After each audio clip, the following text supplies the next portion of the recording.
Onubio, la empresa líder de Huelva en medios audiovisuales e informáticos, patrocina este espacio.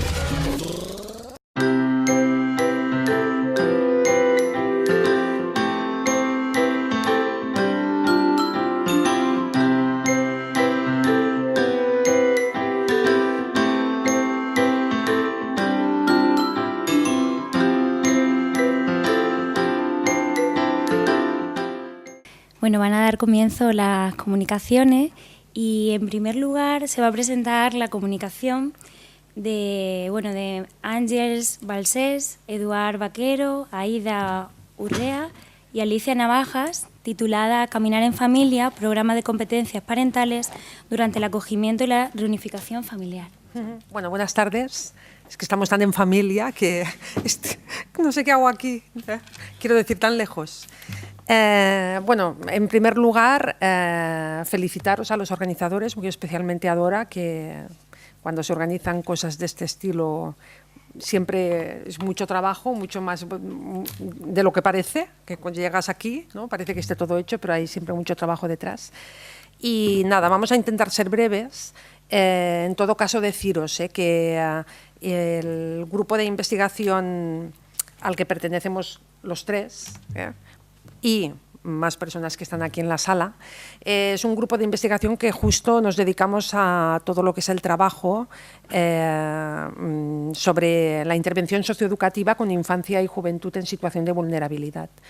Este grupo está aquí en Lérida y está también en la Universidad de Barcelona, que también participarán en el Congreso. Y bueno, lo que pretendíamos era también pues poder colaborar con esta iniciativa, porque nos parecía que no podía ser, ¿no?, que estuviera aquí en Lérida y que no participáramos de alguna manera, con lo cual agradeceros también la oportunidad a los organizadores. Esta primera comunicación, la que presento yo, se trata de un programa de competencias parentales para trabajar con familias, con la familia biológica. Antes Dora, en su apasionada conferencia, que me ha gustado mucho, porque además son temas que yo creo que los que nos dedicamos somos como un poco adictos. Hablabas de la importancia de los acogimientos familiares, de las medidas de protección, etc. Este programa justamente se dedica al eslabón perdido, es decir, a ayudar y a poder trabajar también con la familia biológica, porque independientemente de la medida de protección que se establece con el niño, sea acogimiento familiar o acogimiento residencial, hay que hacer también un trabajo con la familia biológica. O bien, simplemente para que acepten la medida y lo llevan lo mejor normalizadamente posible en beneficio de su hijo, o también, cuando hacemos una medida temporal, lo que no se puede pretender es que esa medida temporal los padres y las madres acaben pudiendo recuperar la tutela de sus hijos si no hemos trabajado con ellas. Y este es un poco, como digo, el eslabón perdido del sistema de protección, el trabajo con la familia biológica. Muchas veces hacemos una medida temporal y decimos, bueno, dentro de un año la tutela igual puede retornar, si resulta que no trabajamos con la familia difícilmente se va a conseguir. Entonces, este proyecto Caminar en Familia es el resultado de un proyecto I+D que hemos hecho con la colaboración de diferentes comunidades autónomas, y que nos permitió ir identificando qué elementos, desde la óptica socioeducativa, no la terapéutica, ni la asistencial, ni de otro tipo, ni social tan siquiera, sino desde la óptica educativa, ver qué temas eran imprescindibles de trabajar para garantizar que si un niño volvía a casa, volviera con las suficientes garantías, ¿no? Entonces, basándonos en las necesidades que fuimos detectando, elaboramos el programa para poder trabajar desde la metodología grupal, es decir, no es un programa que está enfocado para hacer un trabajo individualizado con cada familia biológica, sino lo que pretendemos es aportar esta metodología, la metodología grupal, que para trabajar competencias parentales nos está dando muy buenos resultados en diferentes ámbitos, ¿no? Por ejemplo, en el ámbito del acogimiento en familia en extensa, en la formación de familias acogedoras, en el trabajo de competencias parentales en familias desde servicios sociales de atención primaria, etc. Entonces, teniendo en cuenta esta metodología y teniendo también diferentes ejes de innovación, como son la participación, que también se ha mencionado aquí, la parentalidad positiva y la resiliencia, lo que hemos hecho es articular un programa basado, como digo, en esta metodología, en sesiones de grupo, para poder acompañar a los padres que están en un proceso de reunificación familiar. Es decir, desde el primer momento, cuando se establece la medida, que serían las actividades o el módulo primero, después también para dar mayor calidad a las visitas y contactos que tienen los padres con sus hijos durante un proceso de acogimiento, mientras el niño está con la familia de acogida o cuando está también en un centro, pero después también hemos dedicado 3 módulos específicos a trabajar todo lo que sería la reunificación, porque esta es otra de las necesidades que veíamos como más acuciantes, ¿no? No solamente hacer reversible la medida de la tutela, sino acompañar en ese proceso en necesidades muy, muy específicas y concretas para preparar la vuelta a casa, para acompañar durante los primeros días en casa y finalmente para consolidar lo que sería la reunificación familiar. De tal manera que, como veis, es en un proceso desde que se comunica la medida, se separa a la familia, durante todo el proceso en que el niño está en acogida, hasta que llega el momento en que el equipo valora que el niño puede volver a casa, lo que pretendemos es potenciar un trabajo educativo para fomentar que realmente ese proceso se haga con garantías, ¿no? Y que realmente hayamos acompañado a la familia biológica y le hayamos dado suficientes instrumentos y estrategias para que hayan mejorado su capacidad como padres, que al fin y al cabo es lo que motiva el desamparo. Bueno, a ver que no sé qué queda. La estructura del programa, como veis, bueno, es lo que comentaba, es decir, es un programa que tiene diferentes sesiones para los padres, sesiones para los hijos, sesiones para las familias, sesiones para desarrollar durante las visitas y los contactos, y que de alguna manera pretende trabajar desde esta perspectiva más holística a la familia, porque se atiende no solamente a los padres, sino a toda la familia en su conjunto. Y que es un programa que digamos que es un recurso más para familias que tienen un plan de trabajo en el que se incluyen muchas otras actuaciones. Entonces, este es un recurso para los profesionales que intervienen desde la óptica más, como digo, socioeducativa, para que puedan tener más elementos de trabajo. Los materiales que hemos elaborado están adaptados, diríamos, al tipo de población a la que se dirige. Y se compone tanto de diferentes actividades como sesiones de presentación. Hay también material audiovisual que hemos grabado con testimonios reales de familias que han pasado por este proceso, y materiales para que realmente sea un programa al servicio del profesional que tiene que realizar este trabajo. Actualmente, y con esto acabaría, aquí hay algunas referencias de publicaciones. Este programa está en prensa, nos lo publica el Ministerio de Asuntos Sociales. ¿De Asuntos Sociales? Sí. Como han cambiado los nombres. Y nada, ahora estamos inmersos ya en la siguiente investigación, que es para evaluar la eficacia del programa. Y esto lo estamos haciendo con la colaboración tanto de la Dirección General de Atención a la Infancia en Cataluña, pero también en Castilla-La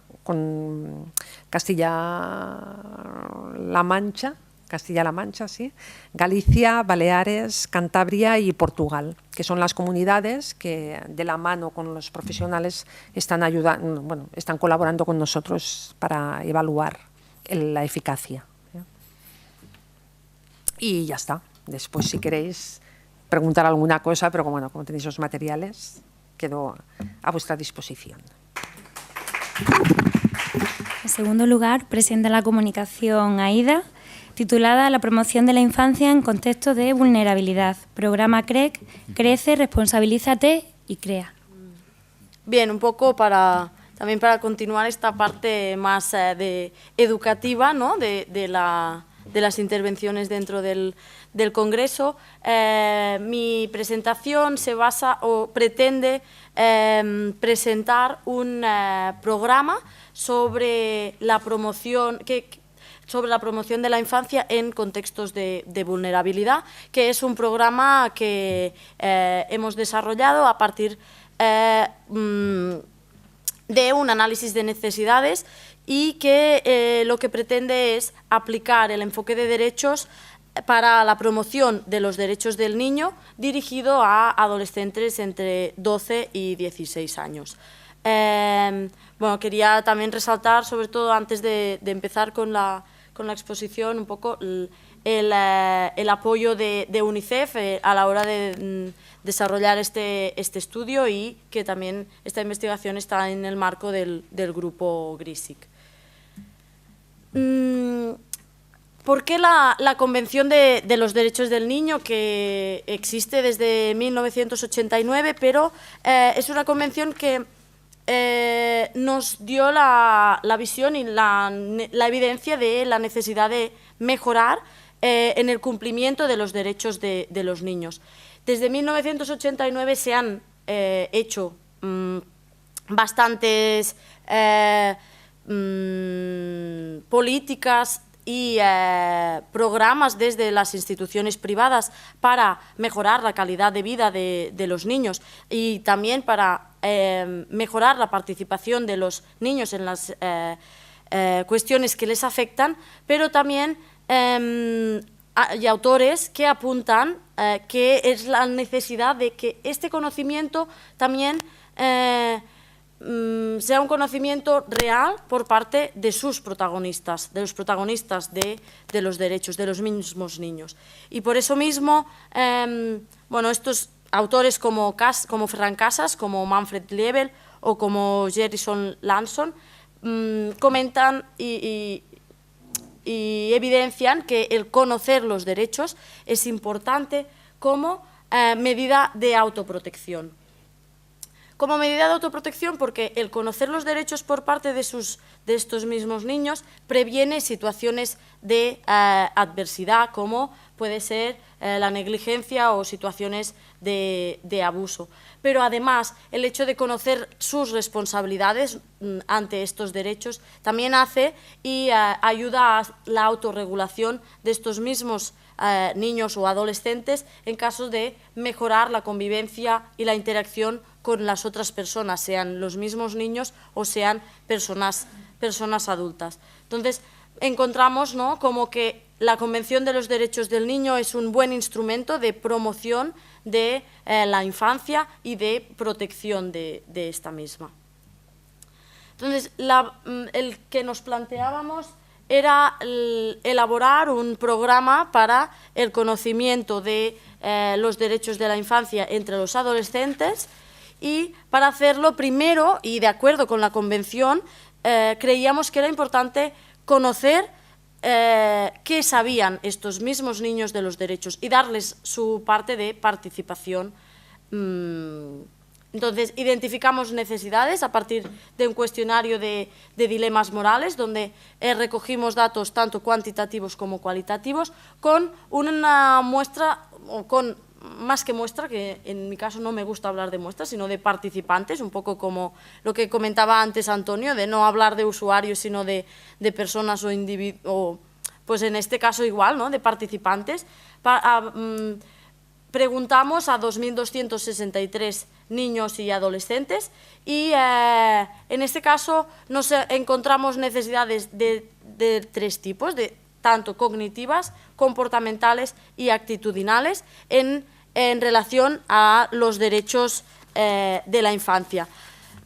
¿Algún ejemplo de estas necesidades? Sobre todo, por ejemplo, en la parte cognitiva, de que ellos reconocían que tenían derechos, pero que seguramente tenía que ser alguien quien les brindaba estos derechos. No pensaban en esta participación que realmente los niños deben ejercer sobre sus derechos.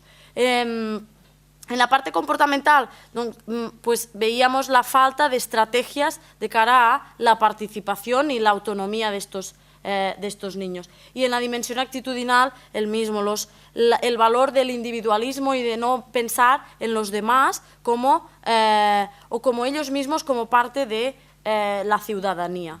Entonces, estas tres dimensiones de necesidades también nos aportaban unas necesidades más de metodologías participativas y de enfoque de derechos, de ver el niño como de una forma integral y de ver los derechos de manera integral y no solamente como unos derechos que se deben cumplir desde una visión más jurídica y no tanto a lo mejor más integral educativa, por ejemplo. Esto nos llegó a elaborar y definir los contenidos y metodologías del programa CREC, que era Crece, Responsabilízate y Crea. Un poco era ese punto de crece de desarrollo personal, de responsabilízate porque es importante responsabilizarte tú con tus propios derechos, y crea, ¿no?, para esta autonomía. Y haciendo un poco también el símil con las siglas de la convención en inglés, que son CRC. Nos identificábamos 10 temas y que los dividíamos en los 4 módulos que tienen que ver también con la convención, y las 3 P's de la convención. La participación, porque creíamos que el módulo 1 lo más importante era la participación de los niños. Veíamos que los contenidos que se tenían que trabajar era cómo vosotros podéis participar para que a partir de aquí lo pusieran en práctica en los otros módulos. Derechos y responsabilidades, cómo ser responsables, lo que estábamos diciendo en todo momento, con nuestros derechos, pero también con los de los demás. La parte de los derechos de provisión, ¿no? Dentro de aquí nos centrábamos en estas 2 categorías, todos por igual, en los derechos de la diferencia, porque eran las necesidades que habíamos encontrado.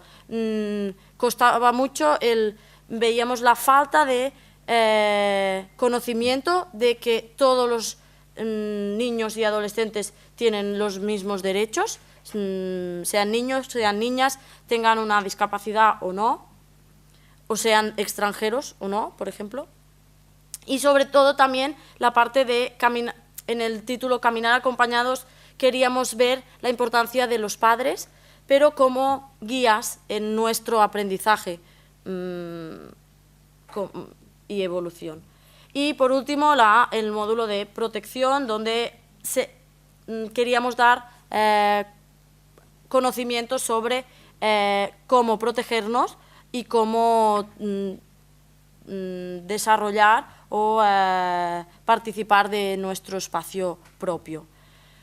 Pero como comentábamos la importancia de las metodologías participativas, creíamos que no era solamente importante dar estos conocimientos, que eran a partir de las necesidades, sino también cómo hacíamos participar a estos niños en este propio aprendizaje, ¿no? Y también un poco relacionándolo con lo que comentaba Antonio antes de vivir y experimentar esos mismos conocimientos, no solo de conocimientos.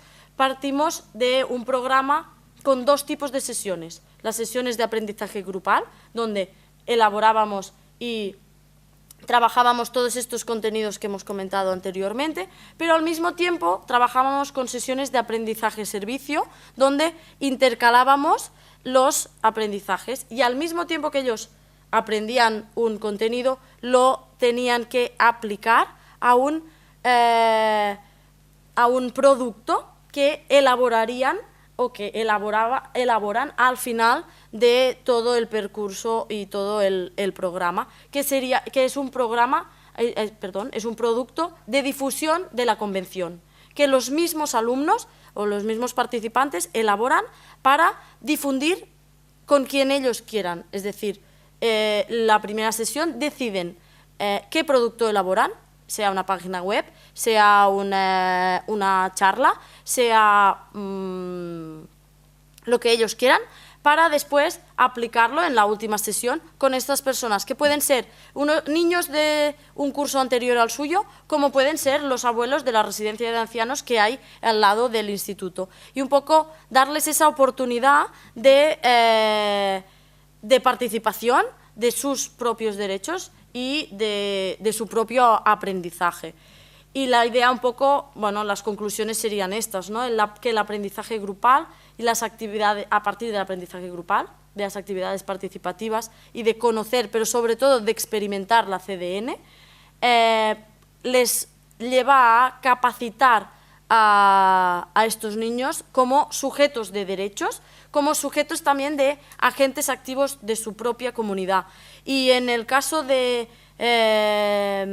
la infancia en situación de vulnerabilidad, es muy importante hacerles sentir importantes y hacerles sentir que realmente pueden aportar a esta sociedad, ¿no? Que en muchos casos vemos como la infancia en situación de vulnerabilidad está pensamos que no tienen las capacidades, y realmente sí las tienen, y podemos hacer que ellos crean. Nosotros creemos en ellos, pero aparte ellos creen en esas capacidades y posibilidades. Bueno, y un poquito eso. Aquí. Gracias. Muchas gracias, Aida. Y finalmente se presenta la comunicación de Eduard y Xavier, titulada La brecha digital en la infancia y adolescencia en situación de riesgo social. Bueno, muchas gracias. Soy el último. Intentaré ser breve. Lo bueno breve, ¿no? 2 veces bueno, ¿no? Muy bien. En primer lugar, me gustaría introducir un poco la presentación, la brecha digital en la infancia y la adolescencia en situación de riesgo social.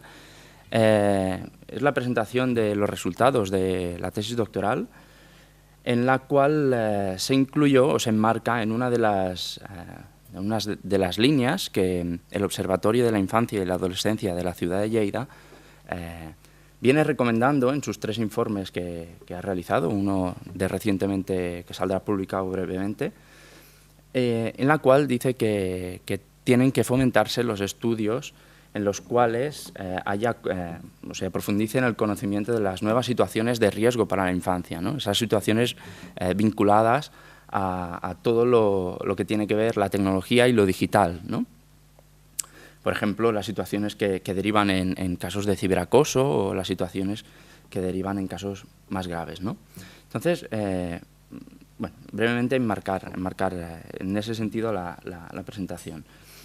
¿Qué nos ocupó nosotros en el proyecto de tesis?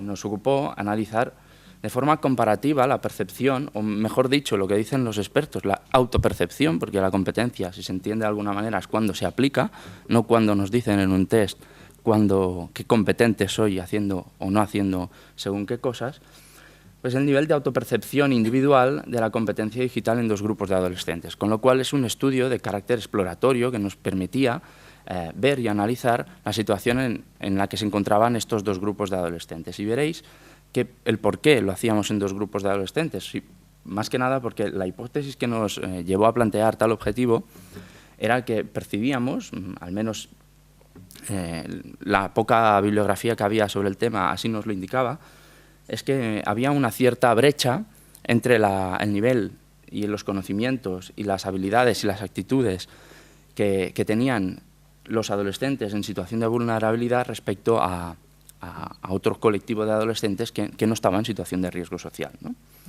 Con lo cual nos enmarcamos en una concepción de la competencia digital que no es solo formal o no solo aquella que se trabaja dentro de los currículums escolares, sino también aquella que se sitúa en un enfoque social, ¿no? Es decir, cuánto de hábil o cuánto de sabes tú a la hora de desenvolverte socialmente en el uso de dispositivos digitales que no son solo los móviles, sino que puede ser el uso de un cajero automático, en el caso de personas más adultas, o en otras cuestiones más del día a día, ¿no? También nos basábamos en el hecho de que Castells, por ejemplo, sitúa que no todos los jóvenes utilizan las tecnologías de la misma manera. En ese sentido, queríamos ahondar en la percepción, en saber qué diferencias había y sobre qué elementos, ¿no? Y en la realidad también de los centros residenciales. Ya veréis que cuando os explico los participantes, la muestra del estudio, diferenciamos entre adolescentes de centros residenciales y adolescentes que no están en centros residenciales, con lo cual nos permitía acceder a una muestra en situación de riesgo, ¿no? Y la realidad de algunos de estos centros residenciales es que la competencia digital se trabaja de manera muy vaga, porque a menudo no se incluye ni en los proyectos educativos individualizados, y también existe la dificultad de introducir estas nuevas tecnologías que abren un abanico amplio de comunicación entre familias y menores que están en estos centros, que a veces es difícil de gestionar, al menos por parte del centro, ¿no? En lo cual, bueno, esta era un poco la situación. La muestra, como os digo, era de dos grupos, uno de 364 de adolescentes de centros de secundaria. Aquí veis los datos, chicos, chicas, la edad media, etcétera, y los adolescentes de centros residenciales, que eran una parte mucho menor a la de los centros de secundaria, a esos adolescentes. Sin embargo, la representatividad de estos 71 era muy más elevada, porque por suerte tenemos muchos más niños que están en centros escolares que no en centros residenciales, ¿no? En ese sentido, algunas de las características, ¿no? Pues los niños que estaban en centros de educación secundaria vivían en entornos familiares que, entre comillas, podemos categorizar como normalizados, ¿no? Una familia estable que les proveía de las necesidades básicas. Y en contra, o por otra parte, teníamos los adolescentes de centros residenciales que tenían estructuras familiares muy diversas y, por tanto, que tenían situaciones que podemos decir que eran de riesgo, ¿no? En ese sentido, como os comentaba, evaluamos el nivel de autopercepción de la competencia de estos dos grupos, y en concreto lo hicimos con un instrumento de evaluación de la competencia digital, uno que ya está publicado en la revista Educar. Realizamos una pequeña adaptación para actualizarlo. No voy a detallar los procesos, hicimos pruebas de validez, de confiabilidad, etcétera.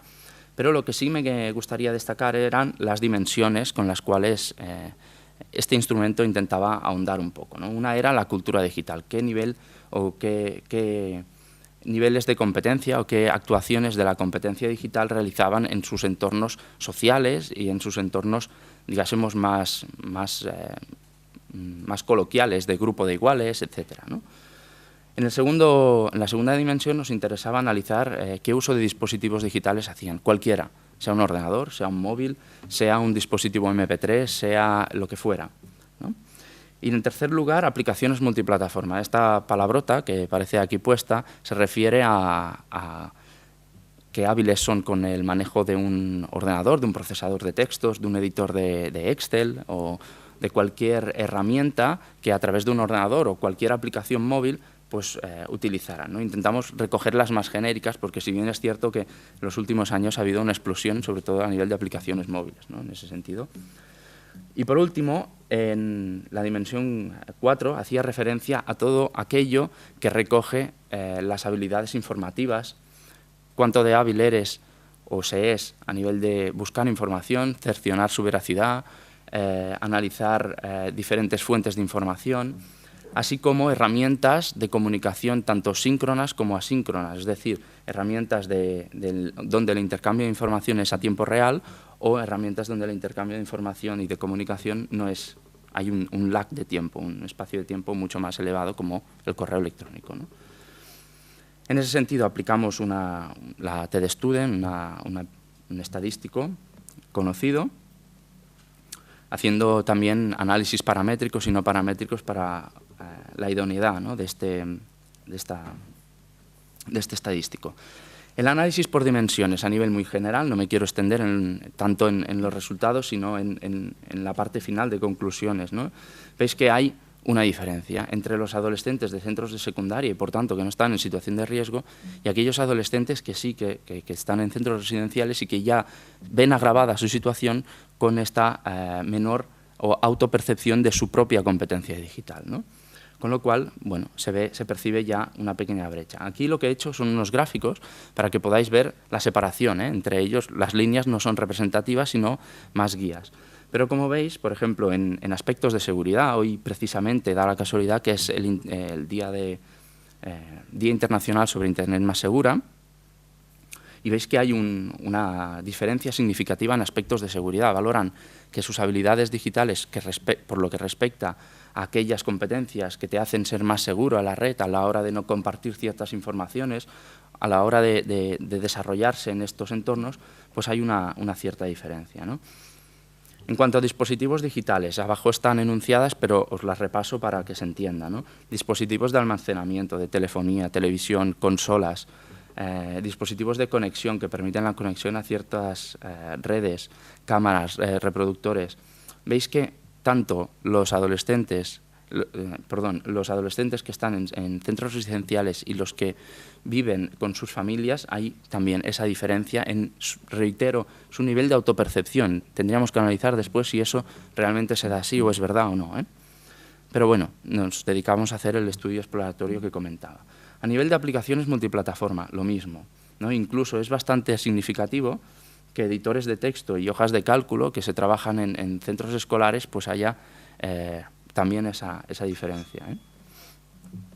Y por lo que respecta a la última dimensión, también se aprecia esta brecha, esta diferencia, esta desigualdad en la percepción de ambos grupos de adolescentes. Por lo tanto, a nivel de conclusiones, existen en todas las dimensiones y en casi todos los componentes de la competencia digital que analizaba el instrumento, una diferencia, una brecha, ¿no? Y en cambio, no existe una diferencia en cuanto a aspectos competenciales que tienen a ver con la participación de los adolescentes en la red o en aspectos que tengan a ver con la tecnología. Y eso nos pareció curioso, ¿no? Perciben que el miedo no es tan real en los jóvenes que viven en centros residenciales. Tienen menos miedo a mostrarse tal y como son en las redes o a manifestarse o a participar en contextos virtuales en cambio que el otro grupo de jóvenes, ¿no? Se confirma lo que venía diciendo Gastells, que no todos los jóvenes utilizan ni perciben su competencia digital de la misma manera, ¿no?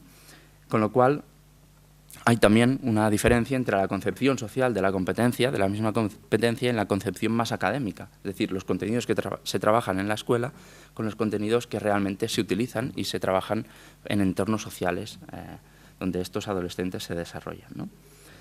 Y hay implicaciones prácticas a nivel de la educación no formal, que era lo que nos intentaba ocupar la tesis doctoral, ¿no? Es decir, existe una mayor vulnerabilidad social y digital en los jóvenes que ya de por sí tienen una situación familiar complicada.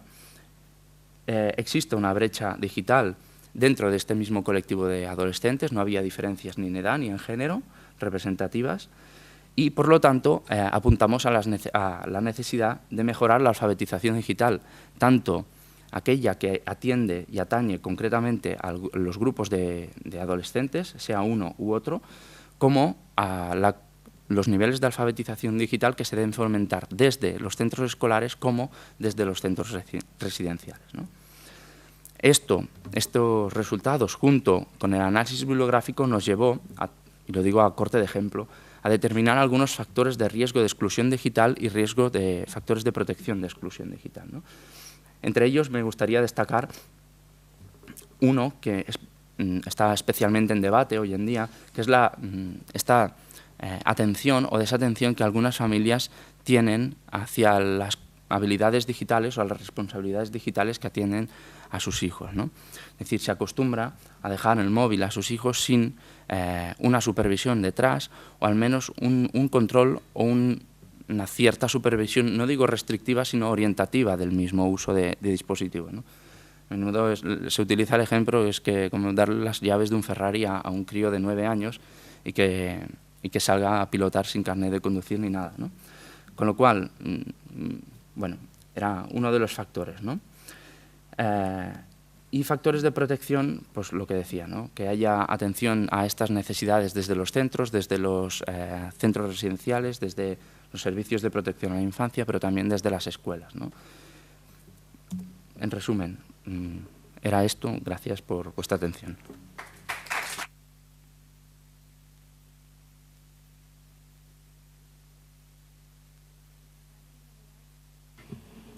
Ahora, en este momento, pues doy ¿alguna?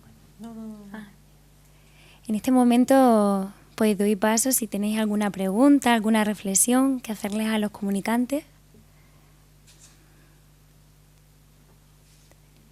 ¿Nada? Bueno, pues agradeceros a Eduard, a Ida, a Ángels y bueno, a todo vuestro grupo de investigación, pues las aportaciones que nos habéis presentado aquí en el Congreso, que para nosotras son muy enriquecedoras, la verdad. De cada lugar, de cada sitio, de cada universidad, nos vamos quedando con esas experiencias, con esas investigaciones y vamos tomando ideas y las vamos incorporando también a lo que será el plan estratégico por la infancia. Me parecen, vuelvo a reiteraros, muy, muy interesantes, la verdad. Y también comentar un poquito el tema del trabajar desde esa perspectiva, ¿no? Grupal, trabajando también en colaboración con la familia. También nosotros tenemos una parte dentro del Congreso, que es la visita a escuela, donde nosotros pues vamos dialogando. Yo concretamente me encargo de la participación infantil. Voy visitando escuelas de todas las provincias y voy dialogando con el alumnado y les vamos planteando cuestiones que harían ellos pues para mejorar la sociedad en la cual vivimos. Y vemos también el tema de los derechos de la infancia, si los conocen, si no, y las medidas que ellos proponen, que la verdad son muy interesantes y que tienen que ser escuchadas también. Y el tema que comentaba de la brecha digital, pues tan importante trabajarlo también en todos los sectores, en todos los adolescentes, tanto en centros residenciales como en las escuelas, para que nadie se quede atrás. Estamos en la sociedad de la información y de la comunicación y eso es realmente importante. Así que de verdad, pues agradeceros las aportaciones que nos habéis hecho aquí en el Congreso. Y bueno, finalmente doy paso a la clausura por parte de María José Puyalto Franco, decana de la Facultad de Derecho y Economía. Sí, quiero agradeceros en nombre de la Facultad de Derecho y Economía que hayáis podido venir, esta gira por la infancia, ¿no? Y contra la pobreza infantil. Agradecer también a todos los colaboradores de la Facultad de Derecho, a Dora, a Rafa, a todos los compañeros, ¿no? que habéis también participado y sobre todo a los comunicantes también. Quiero agradeceros porque la Universidad de Lleida está muy potente, gente joven, con unas investigaciones muy interesantes y todos en la misma línea. Como ha dicho hoy nuestro rector, en esta especie de inspirado discurso que ha hecho, si la universidad no conecta con los problemas reales de la sociedad y con las personas más vulnerables, no tiene tampoco mucho sentido. Por lo tanto, me alegro también que la Universidad de Lerida, aparte que me toca, esté conectada y esté conectada con los que más necesitan. Muchas gracias a todos y buenas noches. Venga.